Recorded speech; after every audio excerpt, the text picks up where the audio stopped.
Feeling overwhelmed by shipping complexities and industry jargon? ProShip ParcelCast Unwined is here to help. Join us as we unwind with industry experts, break down complex topics, and make shipping enjoyable with a cocktail in hand. Learn about the latest trends in technology, navigate carrier changes, and gain valuable insights from the pros. ProShip ParcelCast Unwind. It's your one-stop shop for simplifying logistics, one sip at a time. Brought to you by ProShip, the last shipping software you'll ever need. Now, ready to help you ship smarter, not harder, here's your host, Jerry Dixon.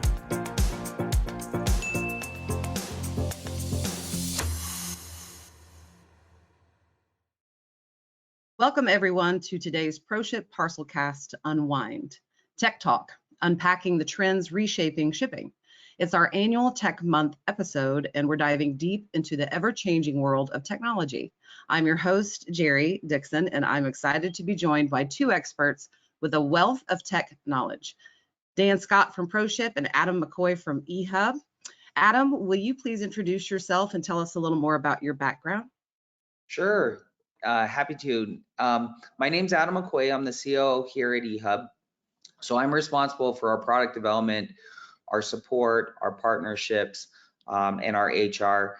And my background is from product development. So I've been doing product development for over 15 years, primarily in the healthcare space, building software for disease management, population health management, and then made a move over to the logistics and supply chain industry and have loved it. So working to build software to help our customers ship more efficiently, more effectively, and for lower costs has been a great focus of mine over the last several years. Welcome, Adam. We are very happy to have you. And Dan Scott, will you please introduce yourself? I'd be glad to, Jerry. I'm Dan Scott. I am the Director of Research and Development at ProShip. I have been in a product software development role, either in the actual development or in management for my entire career, and most of that has been in logistics. I've had a little bit of a dabbling into actual educational software, but primarily it's been in logistics and primarily at ProShip. Thanks for joining us today, Dan. We're always happy to have you. Today, we're exploring the hottest tech trends shaping the future. But before we get started, let's talk about one of my favorite parts of the show, the drink. This episode's cocktail is the Tectonic Colada. This is a mocktail, and the ingredients are rum, coconut sparkling water, minus the rum, pineapple juice, lime juice, maple syrup, orange flower water, and a little slice of a dehydrated pineapple. Now, the connection to this topic is it's a twist on the classic pina colada. It reflects the evolution of the shipping and supply chain industry, just like the industry embraces a mix of established practices and cutting-edge technology. More on that later. This cocktail blends familiar flavors with a touch of unexpected delight. So everybody raise your glass if you have them, and cheers to this tech episode. Cheers. Cheers. It's not bad. It's tart. I like it. I'm not a big fan of maple syrup, but it gives it just the right sweetness, I think. Yeah, balances it out. It does. So let's get started with something we all know. Customer experience is king. Thanks to technology, customers have more tools than ever to understand and improve what their customers see and feel. How are you seeing technology playing a role in prioritizing customer experience, Adam? Yeah, great question, Jerry. So we have a CXO actually at eHub, a Chief Experience Officer, and our CXO is constantly focused on several things. One being, how are our customers interacting with our software? So as we're going through kind of our product development process, we're looking at the user journey, how we expect our users to be interacting with the software. And we use web analytics tools to monitor effectively how our customers are actually using the software. So in the product development process, we have plans, we define out user journeys, we're working with design teams, our Chief Experience Officer is kind of guiding a lot of that work. And then once we've actually implemented the software in early access or beta stages, we then apply various web analytics tools to actually see how our customers are actually using the software. That allows us to, assess with our user journey maps what we were expecting to see actual behavior, see how close they are. We can also identify any areas where maybe our users are struggling. So maybe in that workflow, maybe they're having an issue, and we can see that through the web analytics tools. And then we can go in and we can do a little discovery, try to figure out, is it an education issue? Is this software not as intuitive as we thought it would be? Is there a step potentially missing in the workflow that we need to address?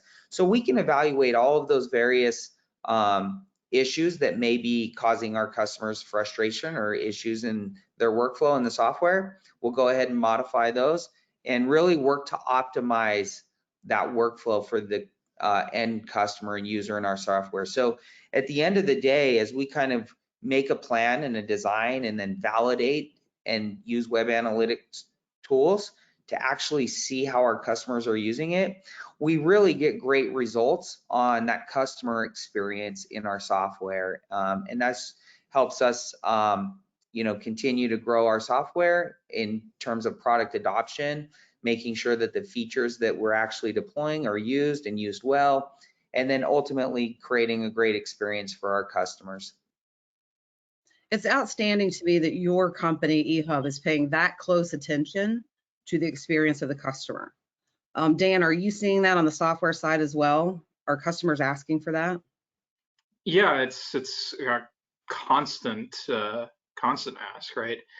Everyone's coming in with we have, especially from the ProShip side, we have this new carrier we want to onboard. We have this new business rule that we want to implement, and even though sometimes from the software side we can be a little bit divorced from that, all of that is leading back to a customer experience. It's not something that's just being done on a whim. It's to solve a business problem, and that business problem ideally is being driven by a broader customer need.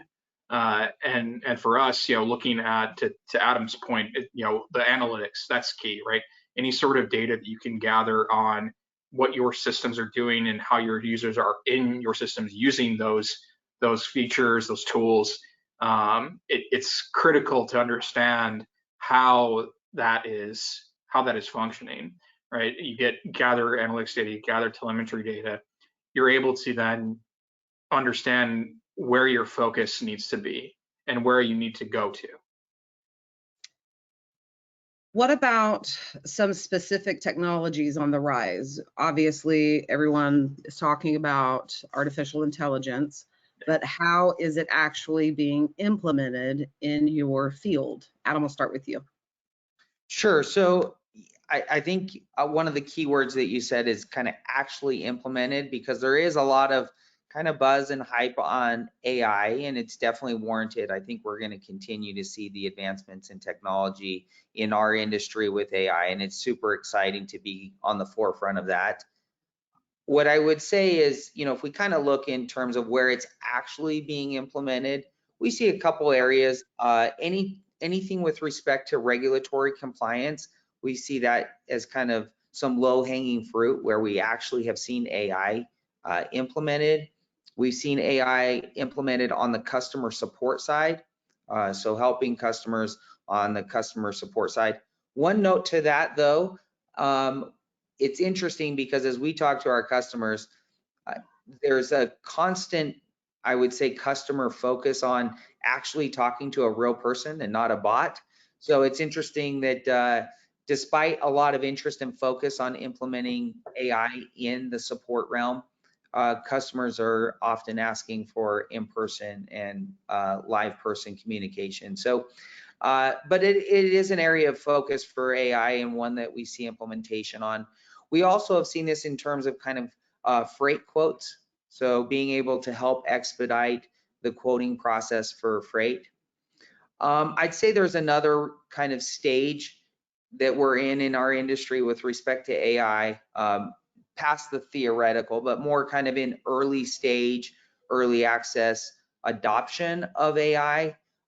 This can be in kind of that decision support realm where, you know, software is using data and AI to help their end users make better decisions. And so that can be in cartonization, that can be in rate shopping, that can be in, you know, finding areas where the warehouse performance is maybe not on par. So we see some kind of emerging AI focus on that decision support process. One area that we've implemented AI that has been successful for us is in our advanced address validation solution. So effectively through our technology, a customer can validate an address, and that will just go to our standard address validation model that we've been using for quite some time. We augmented that model with an AI component. So effectively, the process works as follows, where if an address can be validated in the standard model, that's great. If it can't, then it will actually go on then to our advanced AI-driven model. It will work to validate that address there, and then we'll successfully validate the address for the end consumer. And it's really amazing. I mean, when you see the technology, many domestic address validation tools are quite robust and very successful. And we've seen, you know, that work for quite some time. But it's been interesting on the international side where that gets implemented, and we've just seen some pretty amazing stuff with how we've implemented in the use of our AI advanced address validation tool, particularly on the international side. So I'd say, you know, there's plenty other areas, but those are some of the key ones that we've seen, you know, in the industry. Yeah, Another it's a really interesting use case of that, of doing it with that, using AI, generative AI with address validation. It's definitely something where it's hard to do, right? And, you know, taking AI out of the equation, it's hard to do, especially for international. The rules are ever shifting. You know, we hear of sometimes after it's already happened of, you know, take, for example, Ireland. Ireland didn't have postal codes until a few years ago. So all of a sudden you have to incorporate that into your processes and into your software if you have an address validation solution. So using generative AI to kind of bridge that gap without having to put a lot of time and effort into figuring that out can be a big boon.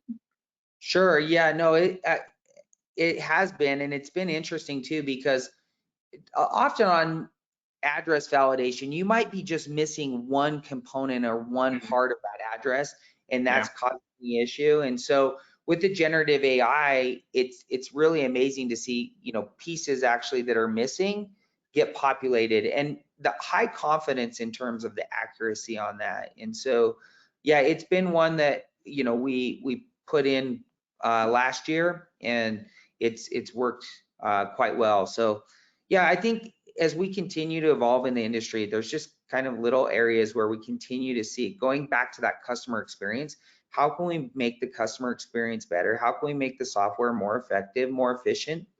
And the address validation was one for us where the AI was easy to implement and augment our system. You say easy to implement. Was it easy to implement because you already had the knowledge base?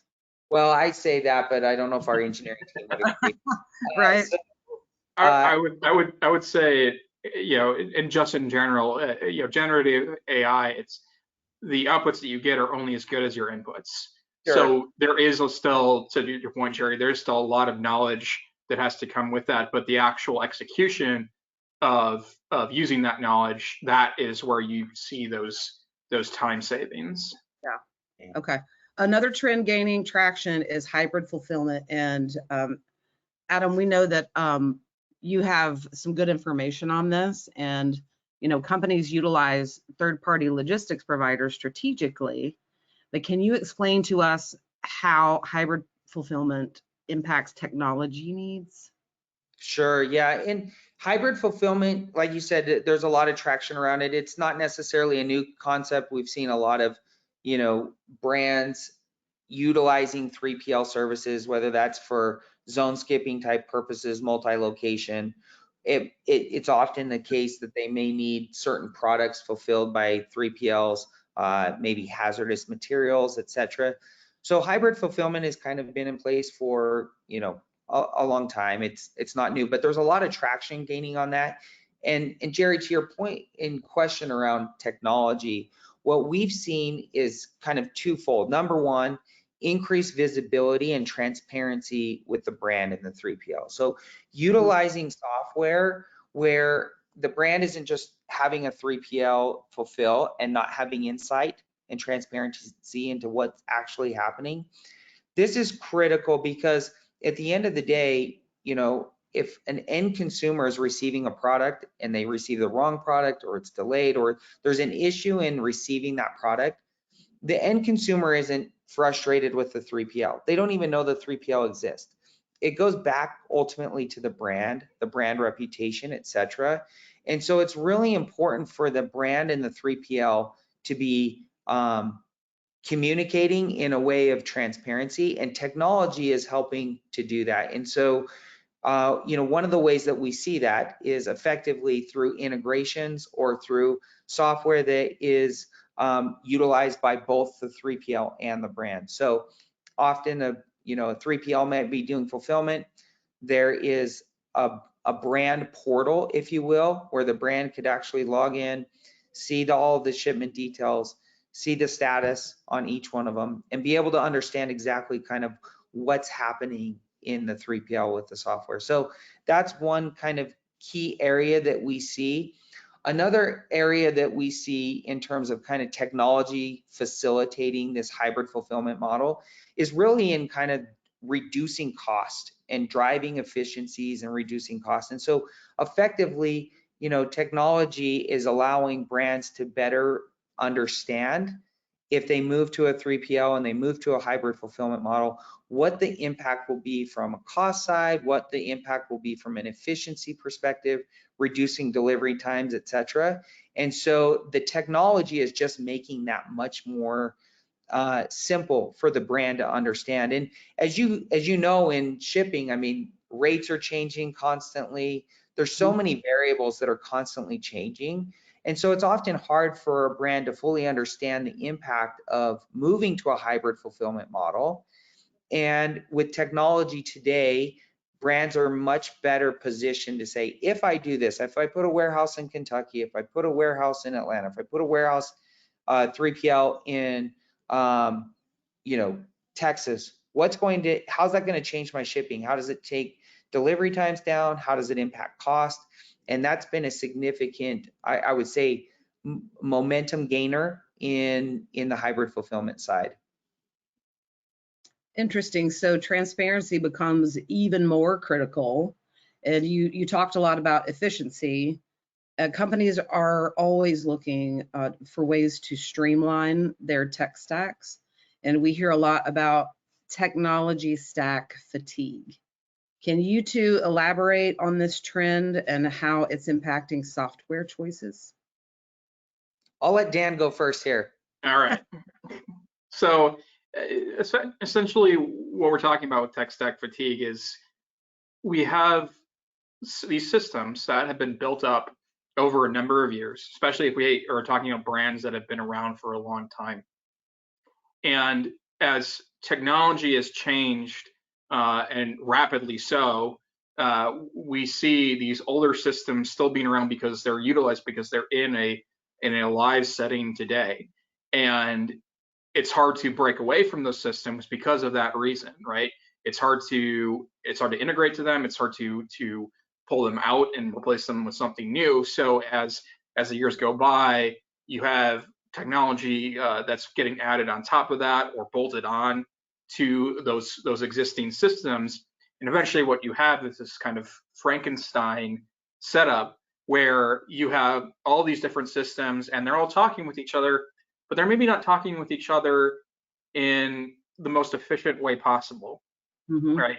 Or there's a lot of effort that needs to be put in to make sure that they continue to stay talking, right? We have, the classic way of doing shipment execution was through IBM mainframes, right? And if you still have those systems, they still exist. They're still out there. They're still being used today.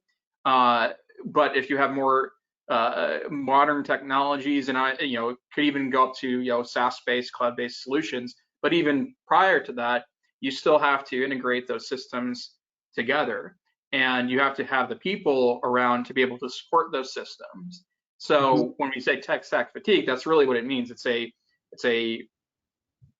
system issue, it's a process issue, and it's a people issue. So the question becomes, how do you narrow that down, right? How do you limit the scope of your risk for each one of those three key areas? And Adam, I'll turn it over to you, because I'm sure you've seen many different ways in which customers and clients have attempted to reduce those friction points. Some more successful than others. And I think you hit it right on the head there. And the kind of the Frankenstein example, things getting bolted on over time, and people, processes, et cetera, kind of making those even more complicated. And we do see a lot of customers, and I'd say customers, prospects that are looking to say, hey, we need to improve efficiencies. So I would say there's a couple things that we've been kind of observing with respect to kind of this technology fatigue or tech stack fatigue. One of which was during COVID. I think it was such a unique period where on kind of the logistics side and the kind of warehousing side, things were so busy that people were just kind of saying, hey, we just got to fulfill these orders. And everyone was just trying to work to fulfill orders as quickly as they possibly could. And, the value of getting orders out the door was high enough that people didn't really have to pay attention as much to some of the cost that they were incurring in these kind of Frankenstein type systems. And so as things have kind of, moderated a little bit, and we're kind of back to a normal state, if you will, we're seeing a lot of our partners and customers taking another opportunity to say, okay, it was a crazy few years. Let me kind of go back and look and see how I can kind of better implement software, review my technology stack. What softwares do I need? Which ones do I don't? And so it's common for us to see someone talk to a customer and they say, we're using this system, but I don't even know why. Like, it's a duplicate of what we've got in this other system. Like, maybe we had, when you go back to the person side of this, it was, perhaps one person in the warehouse had a particular interest or liking to that particular software. They chose it, they bolted on another software. Maybe they didn't understand the full functionality of their new software. And all of a sudden they have two systems that have, duplicate functions. And, they have to decide which ones to use. And we've seen kind of this period where, coming out of COVID, it's been a really good opportunity for these companies to take time to actually review their technology stack. I would say the other aspect to that is technology is evolving and it's getting better and better. And so, as we kind of come out of the craziness of COVID and people are taking an opportunity of reviewing their technology stack, they're seeing the innovation in our industry and seeing the opportunity to say, wow, this didn't even exist a few years ago. Let's go ahead and implement this new technology, this new feature, this new function to our technology stack and simplify the technology stack. And I think, ultimately this is where we see partnerships becoming so critical in terms of being able to take a very complex technology stack, simplify the technology stacks through great integrations, great partnerships. And we go back ultimately to the initial question that Jerry had earlier, providing that customer experience and being able to use a solution that isn't a Frankenstein, but seems to be very purposefully built. And when that's partnered solutions. I mean, we have a great partnership with you.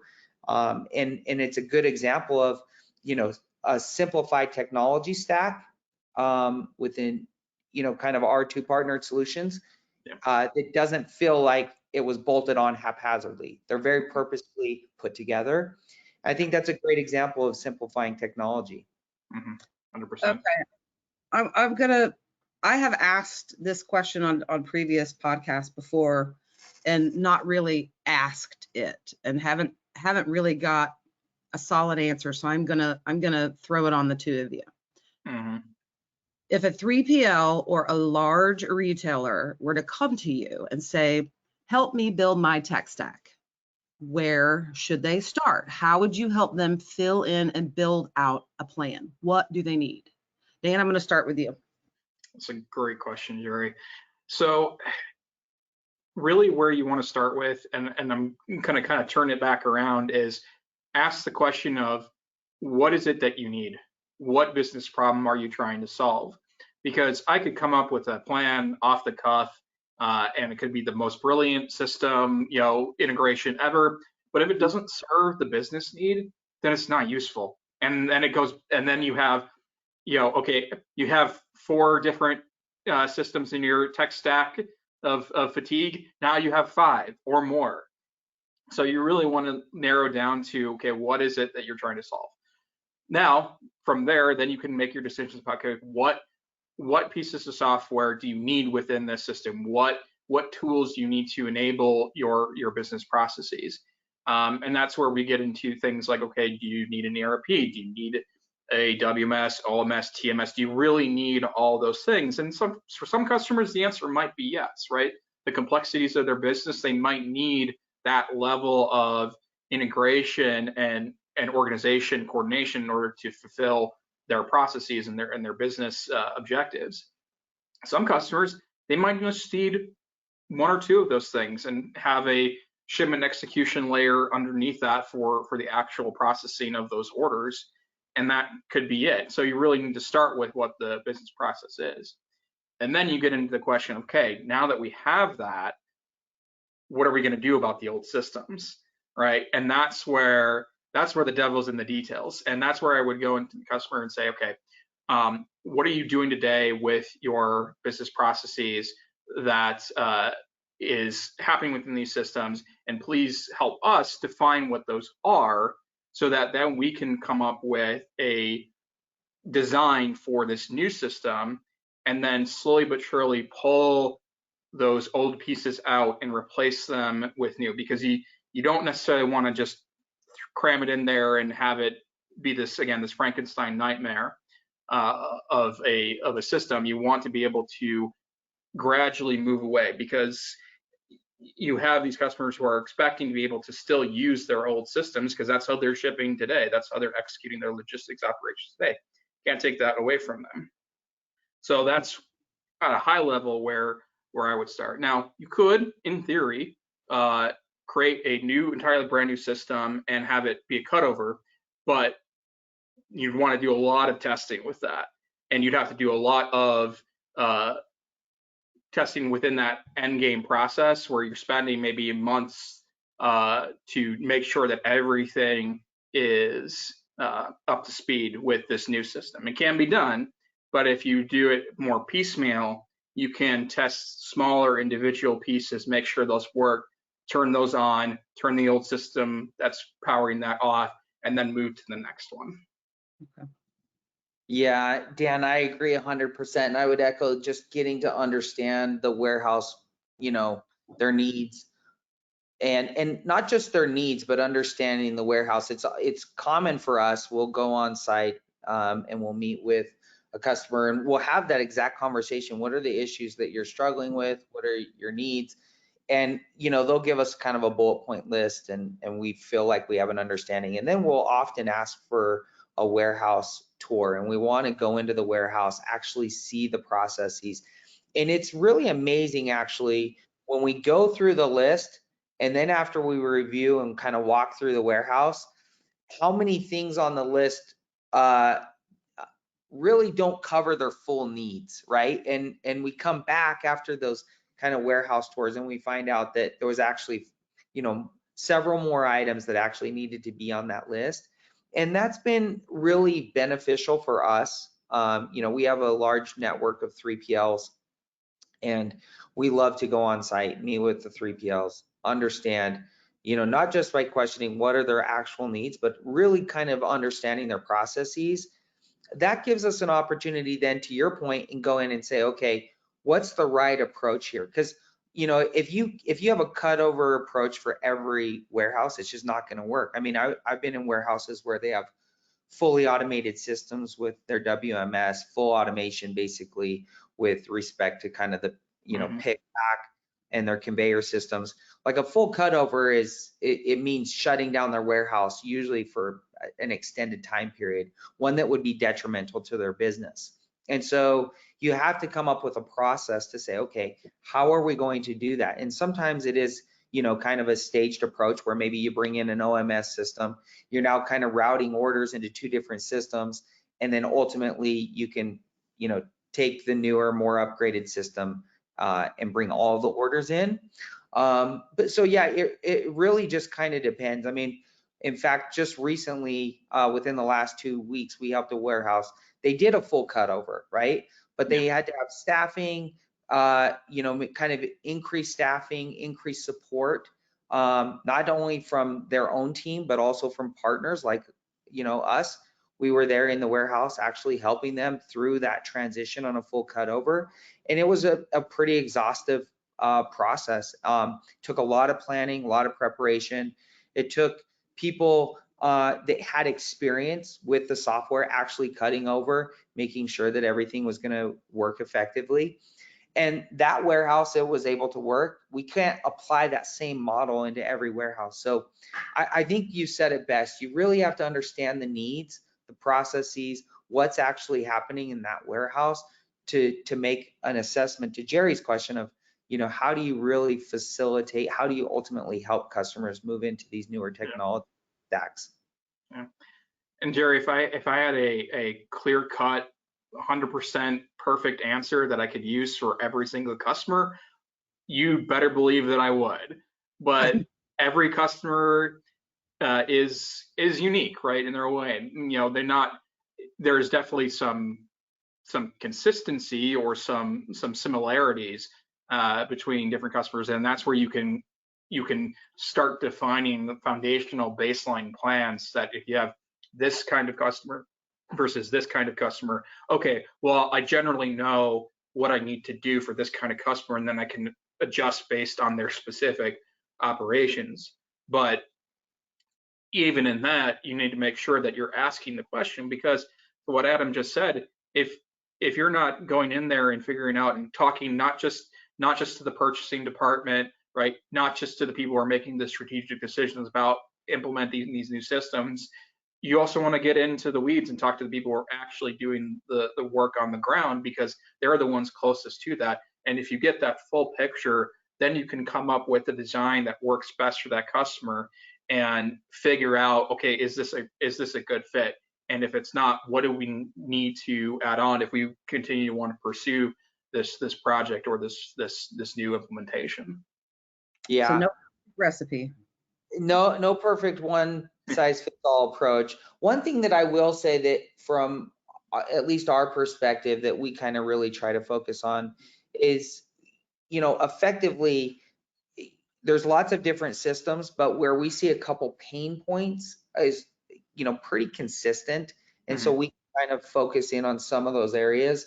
One of those areas with kind of older technology solutions is just speed.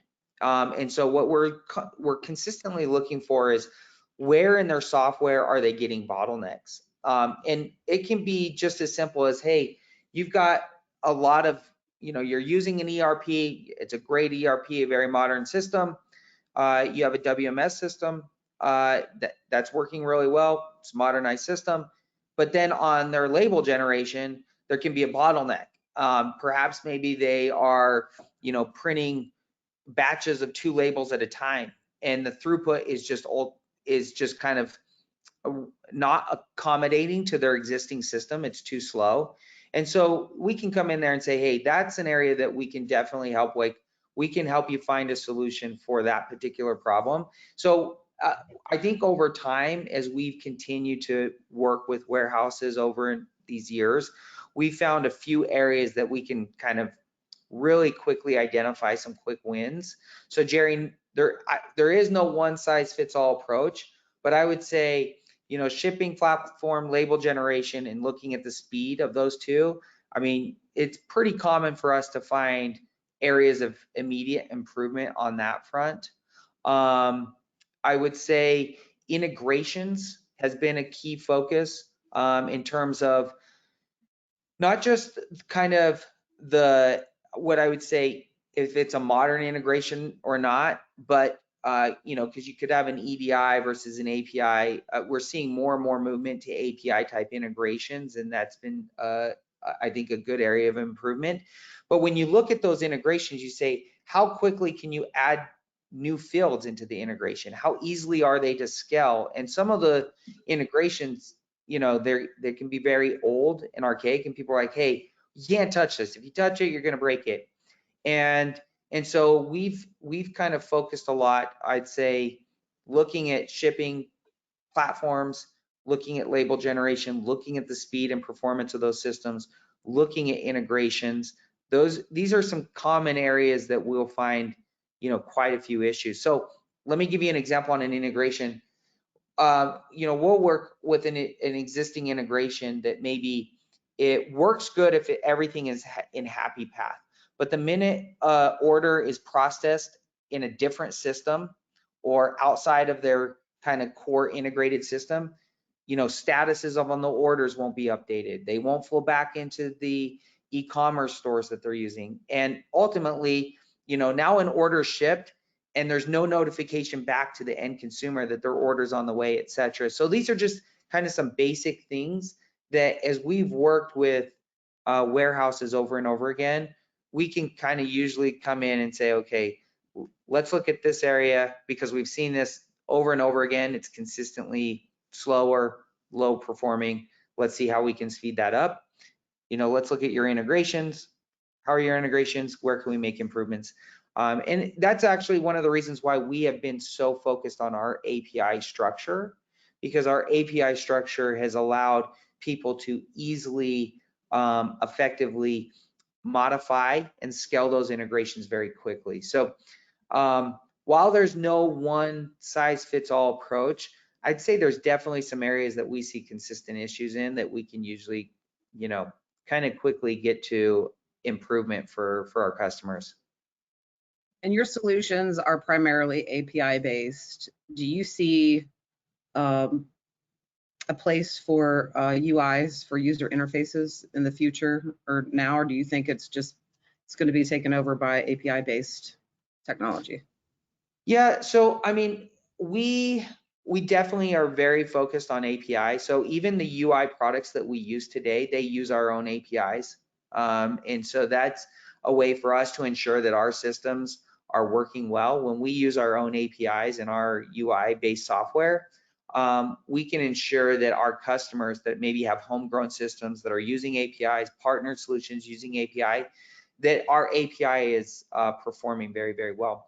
I mean, the short answer is there's fragmentation in our market, right? And that can be from taste and preferences. People have different preferences on their shipping platform, their TMS, their OMS, their WMS. And so it's important for us to be able to serve customers kind of no matter where they are. And that's why we've been so focused on the API structure, because it allows for us to plug and play with more partners, with more technology systems, and ultimately allow the customer a greater level of flexibility. So we're going to continue to focus on our APIs. That's going to be a continual focus. We want to build every product UI based on our own API structure. So we're going to continue to do that. We're not letting up on our APIs in any way, but we have taken a greater emphasis on the UI portion, and largely that's to complement our partnered softwares. So where we have a partner, maybe there's a function or a feature that our customers are demanding that doesn't fit necessarily in the scope of that partner's technology stack, we can complement that with a UI function that ultimately allows the end user to have a cohesive product experience without having to, going back to the Frankenstein example, bolt on yet another solution. So we look at our partners, we make sure we understand our partners and our customers really well, and then we say, okay, how can we make things even easier for our customers using our partners, using our own technology? How can we find gaps and close those gaps so that we don't have to make our users go bolt on some additional function that they don't really need. That was a good summary of eHub. Thank you. Yeah. So this has been an incredible conversation for me. We've covered a lot of ground from the rise of AI to the evolution of fulfillment models. So now we're going to play a game called This or That. And we'll have some fun questions and then we'll have some topic related questions. So Dan, starting with you. Okay. Super memory or super luck? Oh, super memory. Easy. Easy. Yeah. My memory is terrible, so I could definitely use the boost. What about you, Adam? Oh gosh, I mean, I could use some memory help too, particularly on names, but I would probably go with super luck. I've kind of taken a strategy that it's better to be lucky than good sometimes, and so if I could take super luck and get it all the time, I'll take luck. Got it. Okay. Window seat or aisle seat, Dan? Aisle seat. I need the leg room. I need to be able to stretch out. Don't get me wrong, looking out the window is nice, but yeah, I need the room. So I'm a little bit shorter, so the window seat is kind of where I love to go. The one challenge I have with the aisle is, you know, when they'll push the cart down and it'll hit my elbow, it always drives me crazy. And so like I try to get the window seat if I can. And plus, if regarding the first question, I feel like if I had super memory, I could make my own luck, but that's just terrible memory now. Okay, so follow a recipe precisely or freestyle in the kitchen? Dan? Both at the same time. Yeah. I like to take a recipe and then add some twists to it. So he's freestyling. What about you, Adam?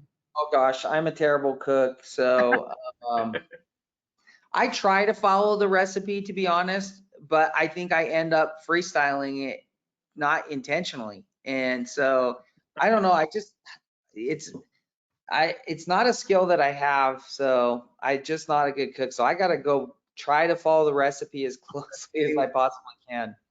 Okay, you guys are gonna love this. All right. Our marketing team, oh my God, they're amazing. Delivery by catapult or pneumatic tubes? That's hilarious. This is hard. I mean, I don't want to be catapulted anywhere. I'd take the tubes. So Jerry, the tubes are going to be safer probably, but I want to say the catapult is going to be more fun. It's going to be more fun. Yeah, and I mean I'm a thrill junkie, so I you know, anything that's you know kind of that thrill seeking experience I'll go after. So I'm going to say catapult. It's a very close one, but I'm going to say catapult. Dan, my initial thought after hearing Jerry, because I worked at a bank when I was in college, and I loved sending the tubes over. They were always kind of fun. And that dates me a little bit. I'm not even sure if they do that anymore, to be honest. They do. They do. I'm old school. I still go to the bank occasionally. Yeah, I haven't been to a bank branch for a long time. But I'm with you, Dan. You convinced me. It's going to be way more exciting to be catapulted. Like, you know, that's just going to be, I think that's going to be exciting. Okay, you guys are hilarious. All right. Adam, would you rather have telepathic conversations, mind reading each other's thoughts, or holographic video calls where you can see and interact with a 3D projection of the other person? Oh gosh. Wait, clarifying question on this one. Can the other person read my mind too? Yes. Okay, so I'm gonna go holographic then. Safer, right? Oh man, you've got some tough questions today, Jerry. So I would say telepathic conversations is definitely interesting, but it could lead to a lot of potentially hurt feelings, especially if you can't control your thoughts. Yeah, same. At the same time, I like to be able to like empathize with other people and understand where they're coming from. That goes back to our earlier conversation about figuring out what somebody's problem is and trying to then come up with a solution for that. So having the telepathic conversations could be interesting, but the tech nerd in me is going to have to go with the holographic because of all the pop culture out there where there's holograms or anything like that. I just think that would be so cool. Okay, always have the newest tech gadgets or stick with reliable, proven technology. What do you think, Adam? So I often adopt now, the more advanced technology, and try to work through the issues a little bit. So I think I'm going to vote for going with the latest and greatest, seeing what's new and going ahead and giving it a shot. Yeah. I would say I kind of straddle the line a little bit. I'm kind of in between. So I always encourage, like, okay, looking forward and seeing what new possibilities are out there. Because if you don't do that, then you're never going to figure out if that thing that you're looking at is going to be helpful for you or not. So I don't like to just hold on to what was there, but at the same time, I don't update my phone every other year. So it's a balancing act. It's a balancing act. Yeah. Okay. Biodegradable packaging that dissolves after use, or self-sealing boxes that eliminate the need for tape. Wow. I'm going to say biodegradable. Yeah, I mean, I was on a podcast not too long ago about sustainability, so I got to go with biodegradable. Okay. Same. Okay. Final question. This one is for Adam. Okay. Well, we had a podcast recently with our friend Aaron Hatfield. Oh, okay.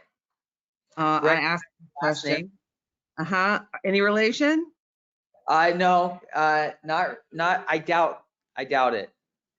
There was we're definitely familiar. Here's some, I guess, maybe a little personal history here, family history. My dad was born in Bluefield, West Virginia. So we were kind of right there in the area of the McCoy Hatfield. It's gotta be related.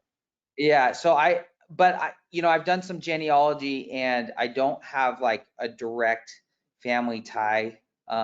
It's kind of, second removed, if you will. It's a little bit removed, but so I don't have direct family tie to the Hatfield McCoy feud, but I'm,